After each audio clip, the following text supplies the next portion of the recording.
Hello again and welcome to another episode of the Ominous Origins Podcast with me, Casey. Of course, this episode is still brought to you by the wonderful people over at morbidlybeautiful.com. Morbidly Beautiful is your one-stop shop for all things horror content related, from interviews, reviews, top 10 lists, and of course, everything in between.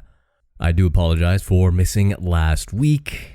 As I said in some sort of social media post somewhere along the way, that they're doing construction on my apartment building. I'm on the top floor. They're doing a new roof.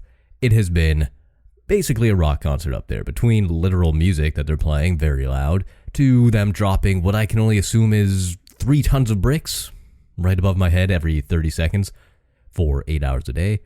I didn't have any time to record. It just wasn't going to happen. Too much going on, too much noise. I do apologize. But I am back this week with a new mysterious case. Now, it's not true crime, but it is a mysterious case featuring a cryptid. So we're going to go back to some roots on some cryptozoology. This case takes place in England, in Cornwall, in a town called Mawnan. I think I'm saying that right anyway. And it involves the Owlman. This is the Owlman of Cornwall. Ominous. Ominous. It is an adjective. Sounds like someone breathing.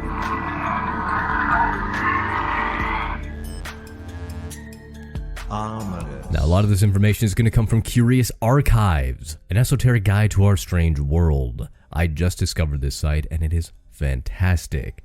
Very in-depth, so in-depth that I may need to split this into 2 parts. But basically, we've heard of the Mothman. We know the Jersey Devil, the Chupacabra, Bigfoot, Sasquatch, the Yeti, Skunk Ape. We've looked at a lot of them. So why not look at the Owlman? Now, I have personally never heard of the Owlman before until I started looking for topics for this week's episode. And, well, this popped up. So the first reported sighting of the Owlman took place in the town of Mawnan in Cornwall on April 17th, 1976. The Melling family, consisting of Don, his wife, and their 2 daughters, June and Vicky, were camping near Mawnan when they stopped for a picnic in a wooded area next to medieval St. Mawnan and St. Stephen's Church. While their parents set up the picnic, the sisters went off to play in the churchyard cemetery, which is the natural place for children of the ages of 12 and 9 to play in 1976, because that wasn't the height of poltergeistism or anything. Anyway, not long after, Don and his wife heard a scream from the direction of the church and saw their daughters sprint towards the family car. Inconsolable, the sisters insisted the family leave the area immediately. Once safely back at their campsite, the sisters recalled what they saw.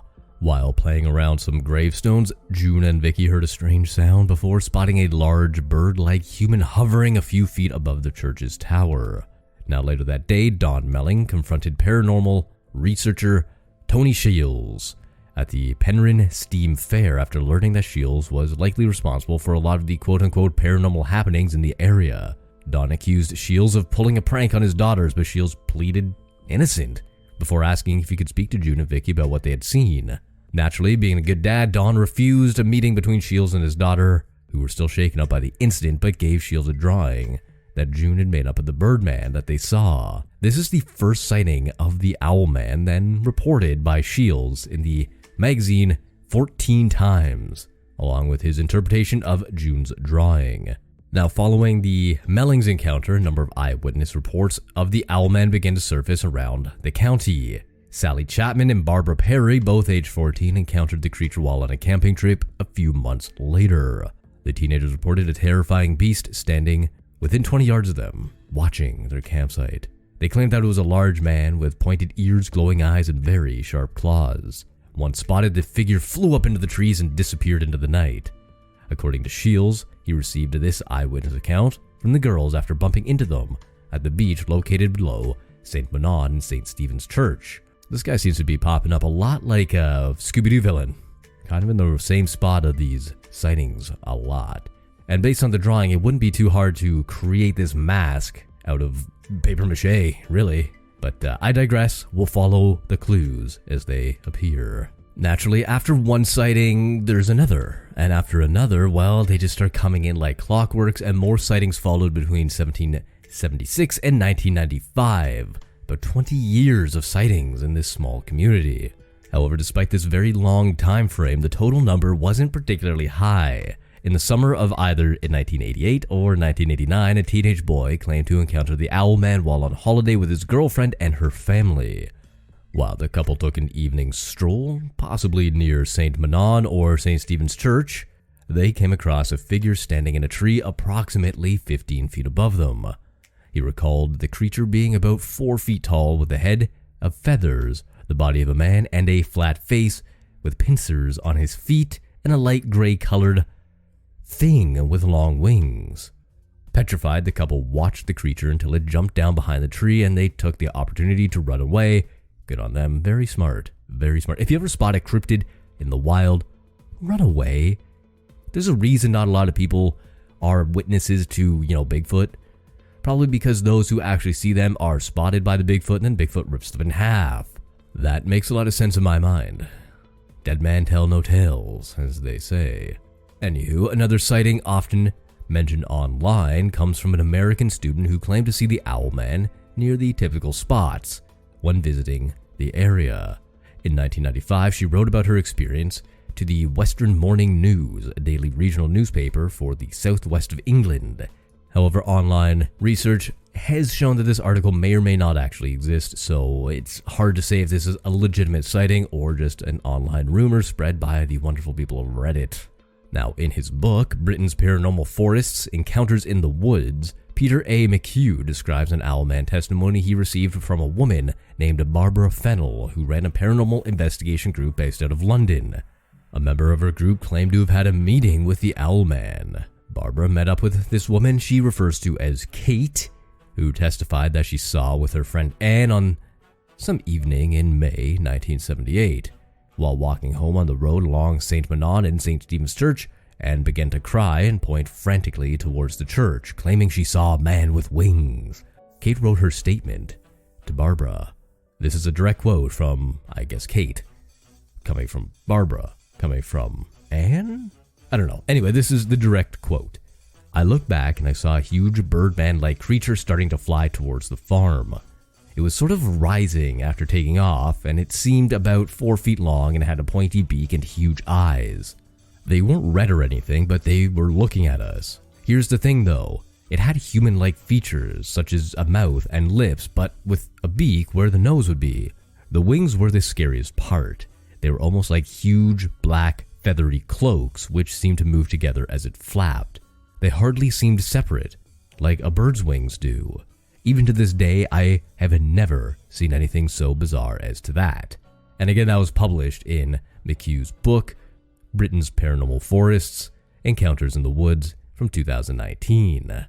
Now, Kate and Anne had hidden a hedge while the creature watched them. The only sound in the air was the flapping of its wings, which is peculiar because owls tend to be very silent when they flap because they're predators and they don't want the prey to be like, oh, hey, look, there's a bird above us about to eat us, flap, flap, flap, flap, flap, give away the position. Not like a pigeon when they fly, it's like, woo! No, it's very silent. But I digress about this cryptid who may or may not even exist. Eventually, the creature disappeared into the woods, leaving the girls terrified and confused. Kate told Barbara that no one believed her story despite rumors circulating about the Owlman sightings. She wrote, quote, after all these years, I can only say that I don't believe that it was a bloody owl, end quote. A few common details emerge when comparing the various eyewitness accounts. Each occurred within the same area, primarily near St. Stephen's and St. Mawnan's Church. The witnesses were all teenagers or children when they had their encounters. And outside of a teenage boy, all the witnesses were female. They all described the Owlman in a very similar way, with the head of a bird, body of man, so on and so forth. And interestingly, none of them report the Owlman as being aggressive, just creepy. Once spotted, he always took off and never attempted to pursue anyone. Should also note here that they all say he was about 4 feet tall or long. So what's exactly going on here? Well, there's some theories. Let's go over some of these wonderful theories. Let's start with the most straightforward explanation before diving into the more outlandish ones. Any skeptical, logical, reasonable person who heard about these Owlman stories can deduce that the Owlman sightings were most likely kids being spooked by very large owls, which is not uncommon. Owls can get pretty big. I don't know about 4 feet, but when you're a kid, everything's just a little bit bigger. Now, despite Kate's claim that this was absolutely not a bloody owl, it was probably an owl, but let's just give her the benefit of the doubt for a moment here. It may sound like a very mundane and boring explanation, however, owls do have a long history of making humans uneasy, as we covered in one of my last episodes. So it's not unreasonable to assume that an unexpected owl can cause someone a bit of a fright, especially someone young, in the middle of nowhere, with a little bit of an overactive imagination. There are numerous examples throughout history of owls being considered nefarious symbols of bad luck and death, going against the grain of the wise owl trope. Now, we've gone over that the Romans believed that an owl's hoot was a sign of death. In Leviticus, when God is instructing Moses and Aaron on what animals are clean and unclean to consume, he lists owls and other birds such as vultures and ravens as abominations. In English folklore, owls have the unfortunate role as harbingers of doom, and an owl flying past a window signifies an upcoming death in the family. In Mexico, the Aztec god of death is associated with owls and other nighttime critters such as bats and spiders. In a 13th century medieval bestiary, screech owls signify the wailing of sinners in hell. And in some areas of the world, people believe that owls are actually humans that have been transformed by witches due to their almost human-like face, which is kind of true when compared to other birds. There's also evidence that a lot of ghost stories could have been inspired by owls. So to put it simply, owls give us the creeps, and they have for a very long time. But to go back even further, an interesting use of owl iconography from the ancient world is the Burney relief, possibly from Babylon 1800 to 1750. While the female figure has multiple identifications, some researchers believe she is Ereshkigal, the goddess of Kur, the Sumerian mythological equivalent of the underworld. The owls flanking the goddess are thought to represent the darkness of the underworld. Interestingly, the goddess shares similar physical characteristics as the Owlman, including wings and talons, while keeping an overall humanoid form. In this case of Ereshkigal, the position of her wings pointing downwards was used in Mesopotamian art to associate a particular figure with the underworld. This feature is also mirrored in her owls and can be found in different iconography of Mesopotamian demons such as Pazuzu. A recent example of owls unsettling humans comes from a 2017 viral video from India that had viewers convinced the film showed two white, gangly aliens with large, soulless black eyes. In reality, the aliens were actually baby owls between 2 or 3 weeks old. An ornithologist, Kevin McGowan, explains why the owls in the video look so terrifying. According to McGowan, baby owls take time to grow their feathers, making them appear almost naked and white in the video. And unlike other types of birds, owls have eyes on the front of their head which appear more prominent and alien-like when the owls are still very young. Most disturbing is the bird's posture, which makes them look humanoid instead of like birds. However, McGowan points out that these owls are likely startled, so their vertical posture is a result of shock. However, it isn't unreasonable to watch the video and feel a little disturbed. It really goes to show that sometimes owls are just plain creepy, even when they're babies. I mean, baby animals in general look kind of creepy or weird. I mean, rabbits look like little old men when they're babies. Like little tiny little men with little beards and mustaches. It's very funny, but also a little off-putting if you're not expecting it. Now, in an interview with Inverse, folklore historian Adrian Mayer attributes the fear of owls to an eerie silence of an owl's flight and their sudden piercing cry.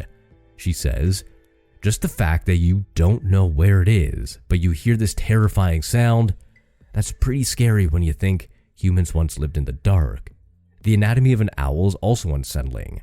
While owls are known for being able to turn their heads 270 degrees, their eyes are also tubular, which means they are fixed in place and unable to move around. In order to see around them, owls have to turn their head, so they're always looking straight forward. Now, I guess that would be pretty unsettling. If humans did that, your eyes couldn't move side to side or up or down. You had to move your neck and turn your head almost all the way around to look at somebody. Yeah, that'd be creepy. That'd be very weird. Heebie-jeebies, just thinking about it. Now, owls don't often attack humans. Just like any bird or any predator, they can become defensive of their territory and nests, but humans are just strictly too big for them to be prey. So why would we be afraid of owls? I don't personally get it. As that historian or ornithologist or folklorist said, humans used to live in the dark. They're silent predators who come from above. Maybe, just maybe, they could get a baby. I mean, there's reports of large eagles swooping down and taking small dogs, maybe even children, even though I'm pretty sure those are just like creepypastas. But why are we afraid of them? Why would you be afraid of an owl? If I saw an owl, I'd probably shit bricks because I'd love them so much. I would be like, oh my god, I lost all bodily functions. But these people are shitting themselves for a different reason. It's because they're afraid. So what makes this particular owl sighting a little more scary than usual? So if theory number 1 is that it's just an owl and not an owl man, what's the next theory? Well, naturally it's aliens. I mean, let's face it, some owls do have a very alienistic face like the video we just talked about. They have a peculiar and somewhat creepy association between owls and aliens, and the possibility that an owl man was actually an alien. Remember, this is also prime alien time in the 70s. This is when people were like getting kidnapped and abducted and all sorts of crazy shit. But let's just talk about it a little bit more. The owl-alien connection was a popularized one by the 2009 horror film The Fourth Kind, which frankly scared the shit out of me. There is a scene in that movie in which somebody turns on like a tape recorder and there is this blood-curdling scream. Just thinking about it right now, I've got goosebumps. Fucking terrified me for some reason. And I've seen almost every horror movie you can probably fucking think of that I've not been scared by. But there's something visceral about that scene, that scream, and I had to turn it off. And I know I'm not the only one. I've spoken to people who had the same experience. I digress about personal shit. Let's just get back to the Owl Man. Now, before the movie came out, there were reports of owls showing up before alien encounters.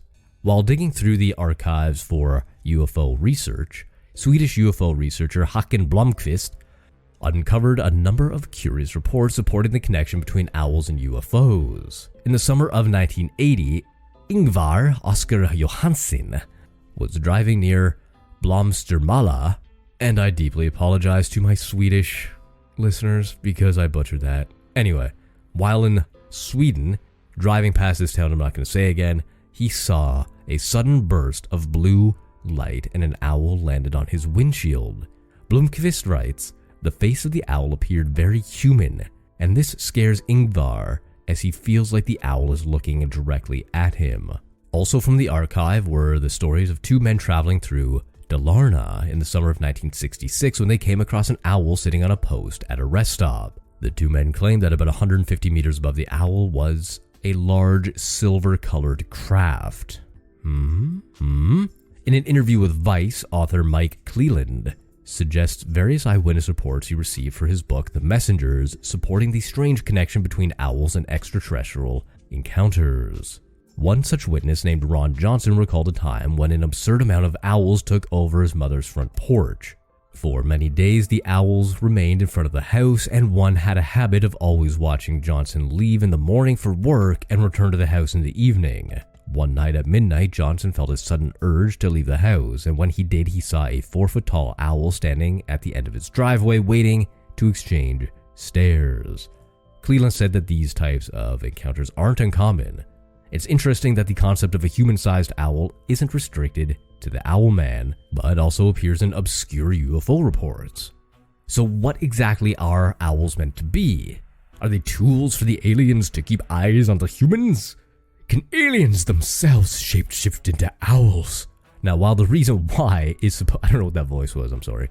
While the reason why this is supposedly happening is never answered, McHugh's aforementioned book, The Paranormal Forest one, proposes a different reason for the potential connection between owls and aliens. Quote, it has been suggested that aliens are able to influence the minds of people they abduct, substituting more palatable, conventional imagery, like deers or owls, for what would otherwise be a traumatic recollection of the abductors. These supposedly false recollections have been referred to as screen memories.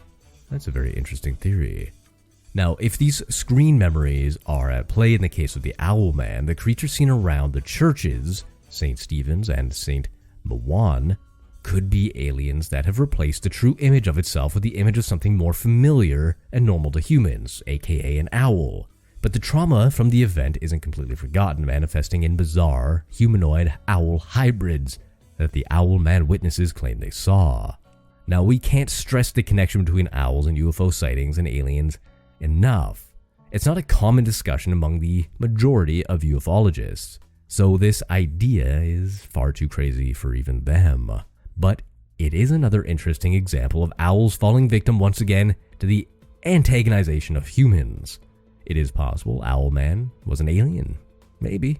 Maybe it's a botched screen memory to cover up the creature's true form. Or maybe that's just what aliens think owls look like. Small humans with wings. I don't know. Other theories go on to suggest that maybe this is just another version of the West Virginian Mothman. Maybe they're the same creature. Maybe they're omens for doom. They're both humanoid creatures with wings and eyes. The difference is the Mothman's glow red. However, barred owls' eyes appear to glow red in the dark due to their large concentration of blood vessels around their eyes. Could be just another North American version of an owl. Not all species of owls are all over the world, so maybe. And apparently that area around West Virginia has a large concentration of barred owls. One last theory I have is that it's just kind of a hysteric situation. Now we can think back to the dancing plague where people are like, oh, that person's dancing, so I'm going to dance. Now everybody's dancing, and it's more of a mass hysteria thing than it is an actual thing. But who knows? Maybe these kids, like I said, saw a large owl, misunderstood just how large the owl was due to lack of scale, or maybe thinking the church is bigger than it was or smaller than it was, therefore giving the owl a different appearance than its actual size. Or maybe there's an actual Owlman out in Cornwall, in the southwest of England. I don't know, what do you think? Have you ever had any experiences with weird cryptids? Any Englishmen out there who have seen the Owlman for themselves while driving through the countrysides of Cornwall? Let me know. Now, before we wrap up, I do want to share one experience I've had. Now, I've talked about this time where I swear to God I saw a UFO while driving back from my girlfriend's house 15-ish years ago. 12 years ago, we'll call it. I'd never realized this before, and I don't know what the timing was because it was a long time ago, but it was in the same time that I saw my first ever owl in real life. Now, I don't know how many months or years or days or weeks apart this was. I don't think it was the same few months because it was snowing when I saw the owl. There was a snowy owl perched atop a telephone pole in the parking lot of my work. And then I had the experience with UFOs probably in the summer of the same year. Now, I could be mistaken, and I don't know what series of events actually occurred first, but this has got me thinking about those two interactions that I never placed together before. So next time you see an owl, look a little bit higher. Maybe, just maybe you'll see a UFO. But that's all I got for you this week. My name is Casey, and this has been the Ominous Origins Podcast. If you like what you heard, please feel free to leave a 5-star rating on Spotify's mobile app. You can do so by just clicking the little 5-star button. You don't have to leave a review. In fact, there's no review option. It's nice, simple, clean, and easy. All you have to do is listen to any 30 seconds of any episode, and you'll be free to leave that little rating. You can still go the traditional route and leave a review on iTunes or Apple Podcasts.